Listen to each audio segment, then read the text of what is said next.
இல்லடி, நடத்த கட்டோட 4 பேர் சொல்றாங்களே, அதுக்கு பதில் சொல்லாம எங்க போற?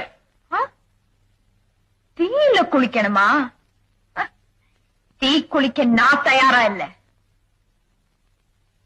திரி போட்டு எண்ணெய் போட்டா தாயா விளக்கெரியும். திரிச்சாலே எரியது மனசு மட்டும்தான். நீ நெனப்போட விளையாடுவ, நான் நெருப்போட விளையாடணுமா? 3 மாசம் பிரிஞ்சதுனாலே நடத்த கெட்டவன் என்ன சந்தேகப்படுற நீ? உங்க அப்பா செத்து 15 வருஷம் ஆகுது. இந்த வீட்டை தவிர சொத்து சுகம் ஏதாவது இருக்கா? எப்படி வளர்த்த உங்க அம்மா? புருஷனை காப்பாத்தணும்னு நான் போராடின மாதிரி தானே பிள்ளைங்களை காப்பாத்தணும்னு அவ போராடிப்பா. அவளும் தான் எல்லாரே மாதிரி ஒவ்வொரு நாள் ராத்திரி படுத்து எந்திரிக்கிறா. விடிச்சு எந்திரிக்கும் போது அவ படுக்கையில மட்டும் ஏதாவது பணம் இருந்ததா?